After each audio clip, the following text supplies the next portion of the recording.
Hello दोस्तों, आप सबका स्वागत है हमारे चैनल ज्ञान एकेडमी फॉर सिविल सर्विसेज में। आप सभी का बहुत बहुत स्वागत है। जैसा कि आप सभी को पता है कि जिनको नहीं पता वो जान ही लें, ठीक है, कि हमारे चैनल पर बिहार पीसीएस के पीवाईक्यूज हम आपको सॉल्व कर रहे हैं, वो भी हिस्ट्री के। तो सब्जेक्ट वाइज हम चलेंगे, पहले हिस्ट्री सॉल्व कराएंगे, फिर ज्योग्राफी, फिर पॉलिटी, फिर इकोनॉमिक्स, फिर इन्वायरमेंट, इसी तरह सारे सब्जेक्ट हम आपको सॉल्व कराएंगे। तो हम आपको सॉल्व करा रहे हैं अभी हिस्ट्री का पीवाईक्यू सॉल्व करा रहे हैं। उसी क्रम में आज क्लास 8 शुरू करने जा रहे हैं। अजातशत्रु के वंश डायनेस्टी का नाम क्या था? ठीक है, 8 या 9 जो भी क्लास होगी। तो पहला क्वेश्चन आपके सामने दिख रहा है, कौन सा? अजातशत्रु के वंश डायनेस्टी का नाम क्या था? ठीक, तो किसके वंश की बात कर रहा है? अजातशत्रु के वंश की बात कर रहा है। उसके वंश का नाम क्या था? हर्यक वंश। कौन सा वंश था? अजातशत्रु के वंश या डायनेस्टी का नाम क्या था? हर्यक वंश था।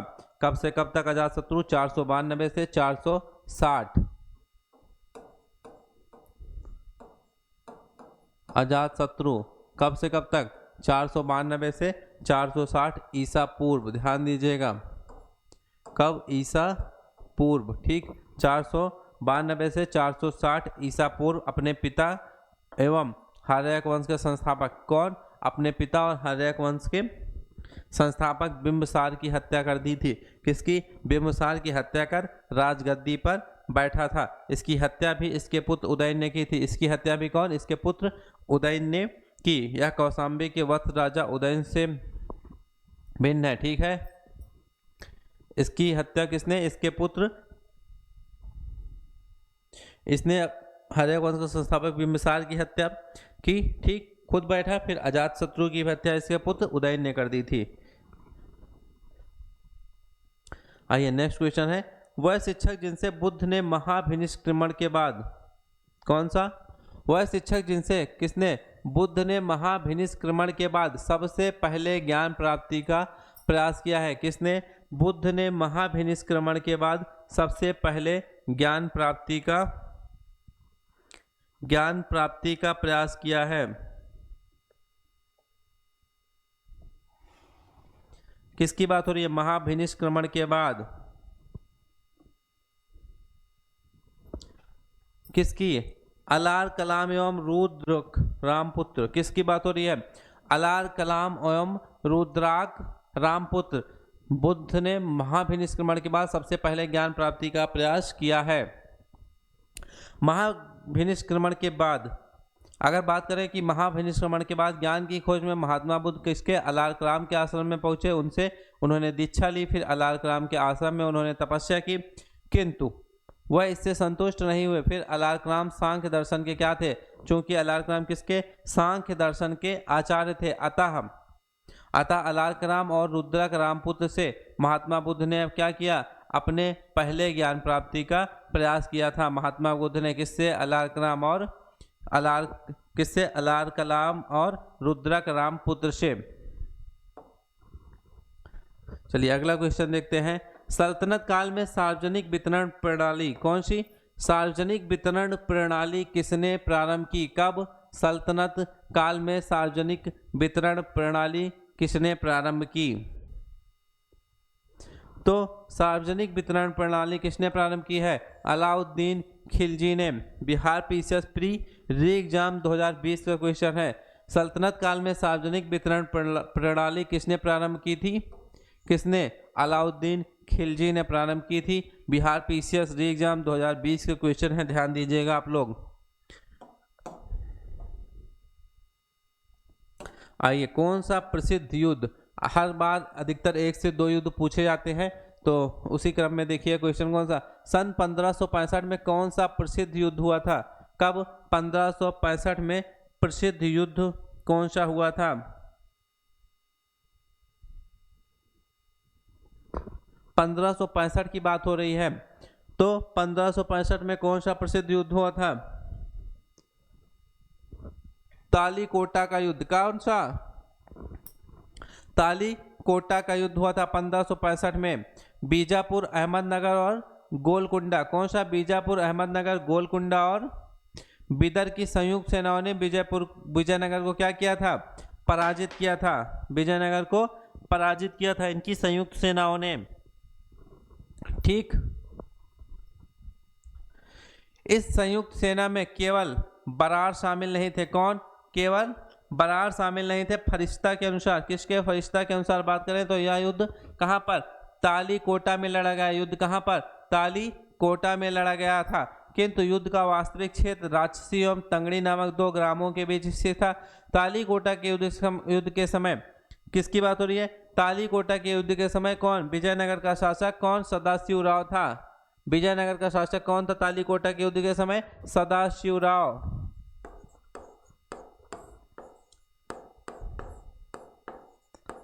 विजयनगर साम्राज्य का शासक कौन था? सदाशिवराव था तालीकोटा युद्ध के समय। क्लियर? और उसका वास्तविक शक्ति उसके मंत्री, किंतु इसकी जो वास्तविक शक्ति थी किसके? उसके मंत्री।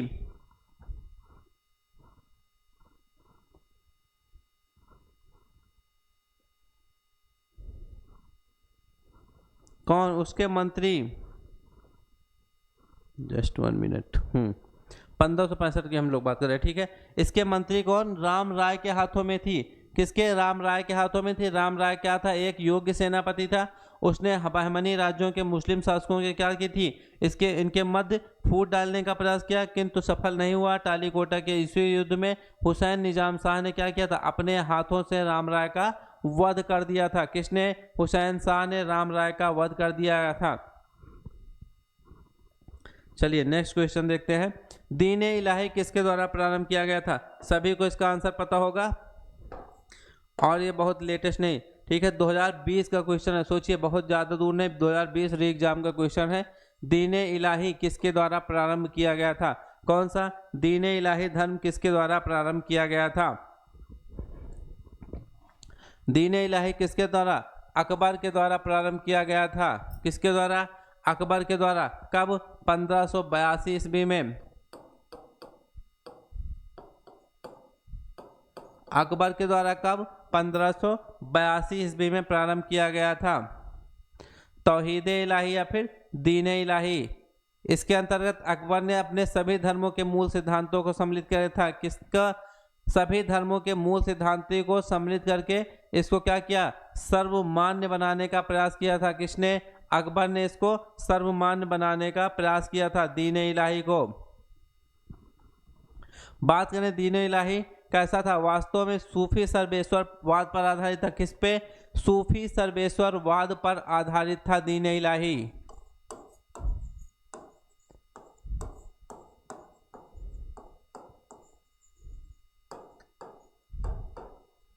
किस पर आधारित था? सूफी सर्वेश्वरवाद पर आधारित एक विचार पद्धति थी। इसका प्रधान पुरोहित कौन था? अबुल फजल इसके प्रधान पुरोहित थे।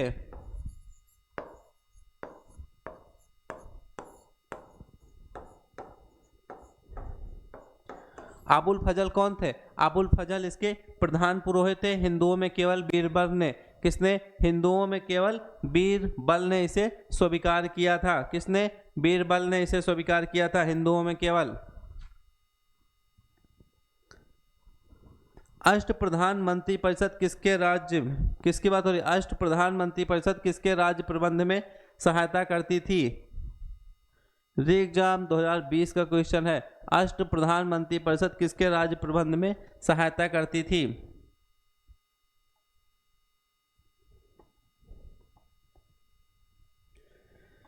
किसके? शिवाजी के। किसके? शिवाजी के राज्यकाल में अष्ट प्रधान की व्यवस्था किसने? शिवाजी ने रखी थी।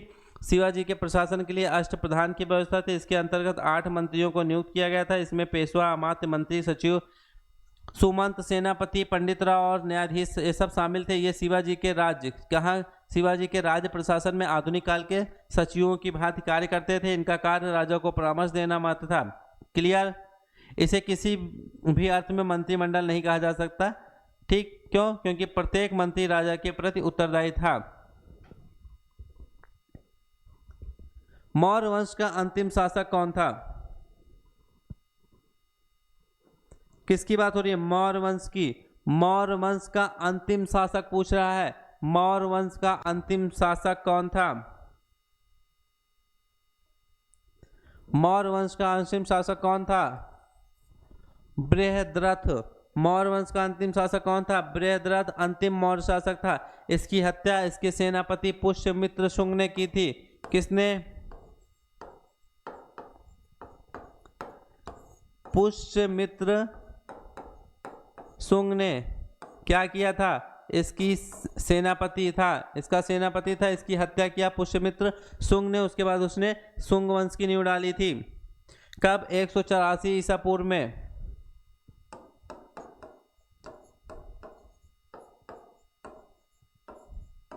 184 ईसा पूर्व में किया था। मौर्य वंश का संस्थापक कौन था? चंद्रगुप्त मौर्य था। चंद्रगुप्त की गणना भारत के महान शासकों में होती है। वह ऐसा सम्राट था जिसने बृहत्तर भारत पर क्या किया था? अपना शासन स्थापित किया था। बृहत्तर मतलब भारत के ज्यादातर हिस्सों में उसने अपना शासन स्थापित किया था। वह स्थान जहां महावीर ने पूर्ण आध्यात्मिक ज्ञान, कैसा? पूर्ण आध्यात्मिक ज्ञान, कैवल्य। किसने? महावीर ने पूर्ण आध्यात्मिक ज्ञान मतलब कैवल्य ज्ञान प्राप्त किया। किसने? महावीर की बात हो रही है। कहां पर? जंभिका ग्राम में। जंभिक ग्राम में उन्होंने कैवल्य की प्राप्ति हुई थी। किसको? महावीर स्वामी को। ठीक, महावीर को कैवल्य की प्राप्ति कहाँ हुई थी? जंभिक ग्राम में हुई थी। कहां पर? जंभिक ग्राम में कैवल्य की प्राप्ति इनको हुई थी। महावीर स्वामी को 12 वर्षों की कठोर तपस्या और साधना के पश्चात जंभिका ग्राम के समीप कौन सी? ऋजुपालिका नदी के तट पर, ध्यान दीजिएगा, कौन सी नदी?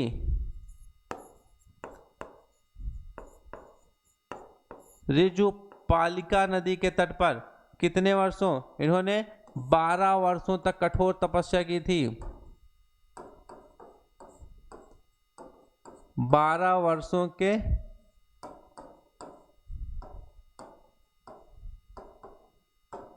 कठोर तपस्या के बाद ऋजुपालिका नदी के तट पर एक साल वृक्ष के नीचे इनको कैवल्य पूर्ण ज्ञान प्राप्त हुआ। वहीं पे ये कैवलिन कहलाए। ठीक है, ऋजुपालिका नदी के किनारे, साल वृक्ष के नीचे, ऋजुपालिका नदी के किनारे।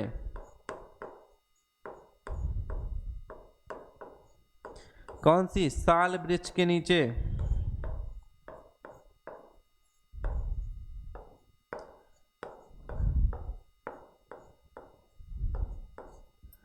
ठीक, कौन सा? साल वृक्ष के नीचे इनको ज्ञान की प्राप्ति हुई थी। अंग जनपद की राजधानी कौन सी थी? कौन सी अंग जनपद की? अंग जनपद की राजधानी, अंग जनपद की राजधानी क्या है? चंपा। अंग जनपद की राजधानी क्या थी? चंपा थी। अगर बात करें उत्तरी बिहार में, वर्तमान भागलपुर और मुंगेर के जिले, कौन से? वर्तमान भागलपुर और मुंगेर के जिले क्या है? अंग जनपद के अंतर्गत थे। किसके? अंग जनपद के अंतर्गत वर्तमान भागलपुर और मुंगेर के जिले आते हैं। इनकी राजधानी क्या थी? चंपा थी। महाभारत और पुराणों में, कहां पर? महाभारत और पुराणों में चंपा का प्राचीन नाम मालिनी प्राप्त होता है। क्या? चंपा का प्राचीन नाम मालिनी प्राप्त होता है। बात करें दीघ निकाय के अनुसार, किसकी? दीघ निकाय के अनुसार इस नगर निर्माण की योजना वास्तुकार महागोविंद ने बनाई थी। किसने? दीघ निकाय के अनुसार, दीघ निकाय के अनुसार इस नगर निर्माण की योजना वास्तुकार महागोविंद ने बनाई थी। गौतम बुद्ध का जन्म कहाँ हुआ था? सभी को पता होगा। गौतम बुद्ध का जन्म कहाँ हुआ था? जैन धर्म और बौद्ध धर्म से समझिए कम से कम 2 क्वेश्चन हर साल फिक्स है। 1 से 2 क्वेश्चन जैन धर्म बौद्ध धर्म से हर साल आता है। ठीक, तो गौतम बुद्ध का जन्म कहाँ हुआ था? गौतम बुद्ध का जन्म कहाँ पर? लुम्बिनी में हुआ था। गौतम बुद्ध का जन्म कपिलवस्तु के निकट लुम्बिनी में 563 ईसा पूर्व में हुआ था।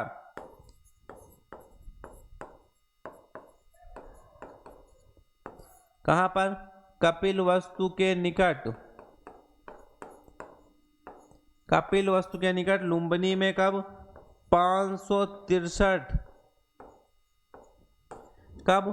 563 ईसा पूर्व में हुआ था। इनके पिता शुद्धोधन शाक्य गण के प्रधान थे और माता माया देवी कौल्य गणराज की कन्या थी। 29 वर्ष की अवस्था में इन्होंने क्या किया था? गृह त्याग किया था, जिसे बौद्ध धर्म में क्या कहा जाता है? महाभिनिष्क्रमण। गृह त्याग को महाभिनिष्क्रमण की संज्ञा दी गई। किसमें? बौद्ध धर्म में। कल्हड़ की पुस्तक का नाम क्या है? कौन किसकी? कल्हड़ की पुस्तक का नाम क्या है? 2005 का क्वेश्चन है। कल्हड़ की पुस्तक का नाम क्या है? राज तरंगिणी। कौन सा? कल्हड़ की पुस्तक का नाम क्या है? राज तरंगिणी है। कल्हड़ ने राज तरंगिणी में कश्मीर का इतिहास लिखा है। किसका? कल्हड़ ने राज तरंगिणी में किसका? कश्मीर का इतिहास लिखा। इस ग्रंथ की रचना कल्हड़ ने जय सिंह के शासनकाल में पूर्ण किया था। किसके?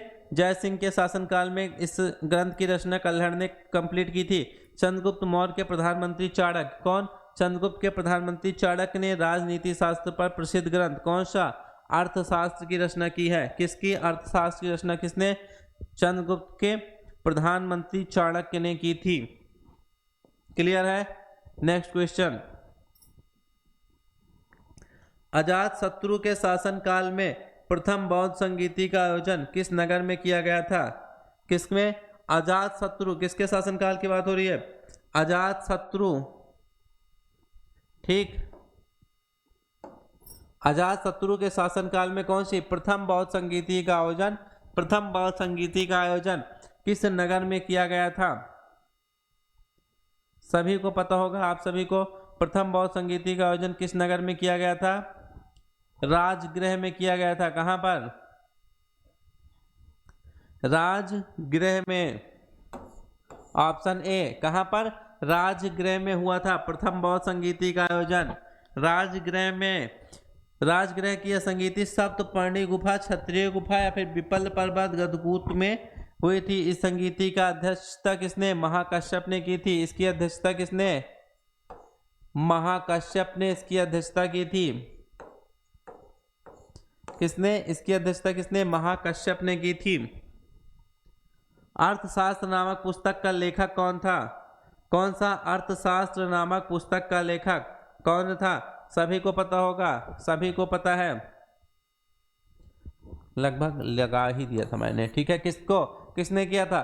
कौटिल्य ने किया था। अर्थशास्त्र नामक पुस्तक का लेखक कौन था? कौटिल्य था। कौटिल्य मतलब चाणक्य, जो भी समझिए आप लोग, दोनों नाम सेम है। ठीक है। मौर्य काल में जो अर्थशास्त्र लिखा था, राजनीति के सिद्धांतों और अभ्यास की पुस्तक थी। किसकी? राजनीति से रिलेटेड थी। राजनीति के सिद्धांतों और अभ्यास की पुस्तक थी। इसमें राज्य के लिए मंडल सिद्धांत है, जो विदेश नीति के क्या करते हैं? व्याख्या करते हैं। इसके अलावा इसमें सप्तांग सिद्धांत, राजा, अमात्य, जनपद, दुर्ग, कोष, दंड और मित्र की सर्वप्रथम व्याख्या मिलती है। क्लियर? अर्थशास्त्र में तत्कालीन प्रशासन। कौन सा? अर्थशास्त्र में तत्कालीन प्रशासन एवं कृषि, शिल्प और व्यापार व्यवस्था की भी विस्तृत जानकारी मिलती है।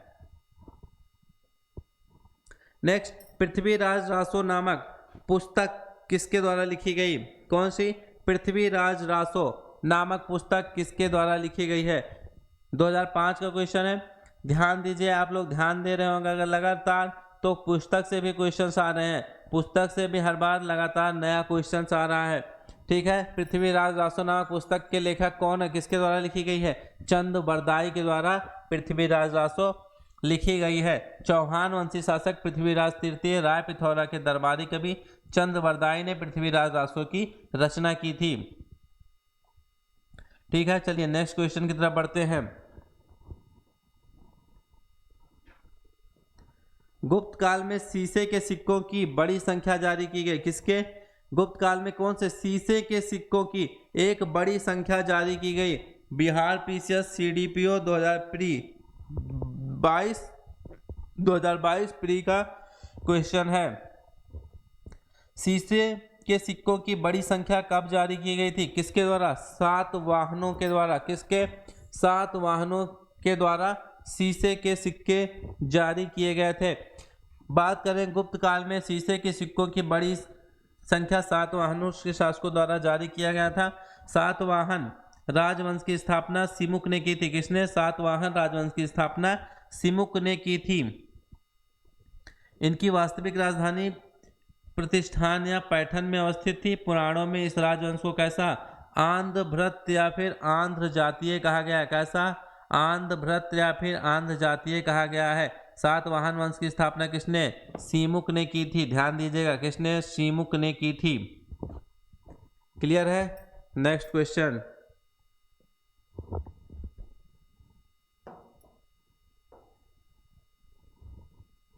आइए। अशोक की नीति के आर्थिक परिणामों के कारण ही, किसके आर्थिक परिणामों के कारण ही मौर्य साम्राज्य का पतन अधिकांशतः उचित था। इस तथ्य में किसने विश्वास किया। किसने इस तथ्य में किसने विश्वास किया।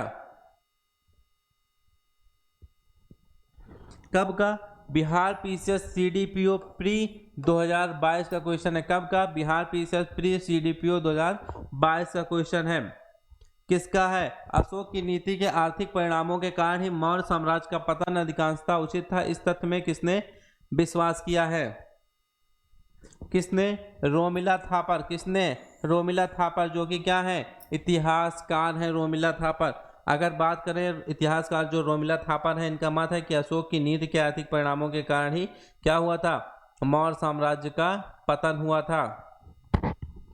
नेक्स्ट क्वेश्चन की तरफ बढ़ा जाए। चलिए आइए नेक्स्ट क्वेश्चन देखते हैं। प्रसिद्ध इलाहाबाद प्रशस्ति का लेखक कौन था। कौन सा प्रसिद्ध इलाहाबाद प्रशस्ति का लेखक कौन था। बिहार पीसीएस सीडीपीओ प्री 2022 का भी क्वेश्चन है। ठीक, इलाहाबाद प्रशस्ति का लेखक कौन था। कौन था हरिसेन था। इलाहाबाद प्रशस्ति का लेखक कौन था हरिसेन था। प्रसिद्ध इलाहाबाद प्रशस्ति का लेखक हरिसेन था। हरिसेन ने इलाहाबाद के अशोक किसने हरिसेन ने इलाहाबाद के अशोक स्तंभ पर समुद्रगुप्त के विषय में प्रशंसात्मक वर्णन किया है। ठीक है, कैसा प्रशंसा की है इसकी, जिसे किसे प्रयाग प्रशस्ति कहा जाता है। किसे क्या कहा जाता है, जिसे प्रयाग प्रशस्ति कहा जाता है। इस प्रशस्ति में समुद्रगुप्त के प्रशासनिक पदाधिकारियों के भी नाम मिलते हैं। किसके समुद्रगुप्त के प्रशासनिक पदाधिकारियों के भी नाम मिलते हैं, जैसे संधि विग्राहक, कुमारमात्य और महादंडनायक, ये सब के नाम भी इसमें मिलते हैं प्रयाग इलाहाबाद प्रशस्ति या फिर प्रयाग प्रशस्ति में।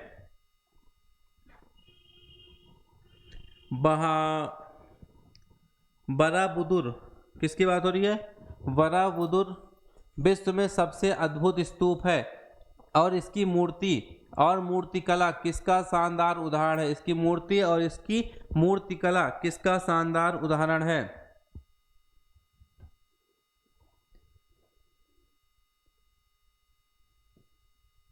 किसकी बात हो रही है। बराबुदुर विश्व में कैसा सबसे अद्भुत स्तूप है और इसकी मूर्ति और मूर्तिकला किसका शानदार उदाहरण है।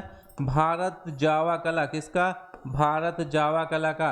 भारत जावा कला बिहार पीसीएस सीडीपीओ प्री 2022 का क्वेश्चन है। भारत और जावा कला का बराबुदुर मतलब बोरोबुदुर स्तूप इंडोनेशिया के जावा द्वीप में स्थित है। कहाँ पर इंडोनेशिया के जावा द्वीप में स्थित है। इसकी मूर्ति और मूर्तिकला कहाँ पर, इसकी मूर्ति और मूर्तिकला भारत जावा कला का क्या है उदाहरण है। इसकी मूर्ति और मूर्तिकला किसका भारत जावा कला का उदाहरण है। इस स्तूप का निर्माण 8वीं से 9वीं शताब्दी में हुआ था। कब इस स्तूप का निर्माण 8वीं से 9वीं शताब्दी में हुआ था।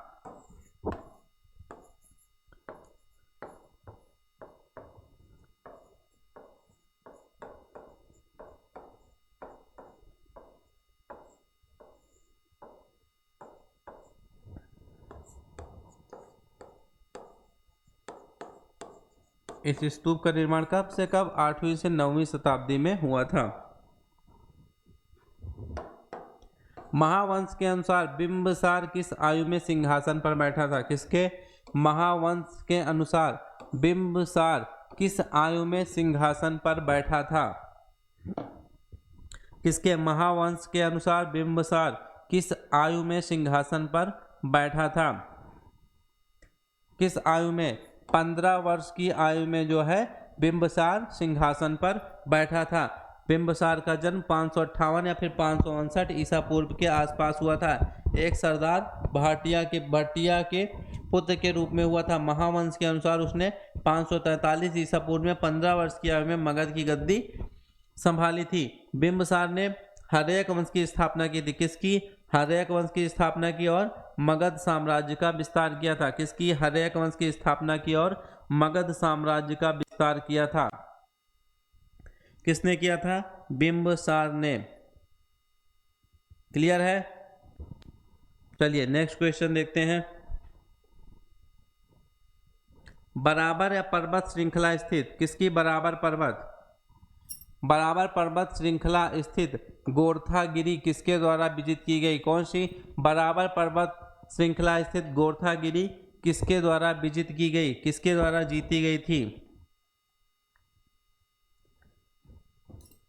किसके द्वारा जीती गई थी? किसके द्वारा विजित की गई थी? खारवेल के द्वारा। किसके द्वारा? खारवेल के द्वारा। चेदी वंश के शासक खारवेल ने बराबर पर्वत श्रृंखला, कौन सी? चेदी वंश के शासक खारवेल ने बराबर पर्वत श्रृंखला, कौन सी? बराबर पर्वत श्रृंखला स्थित गोरखागिरी को क्या किया था? इसने विजित किया।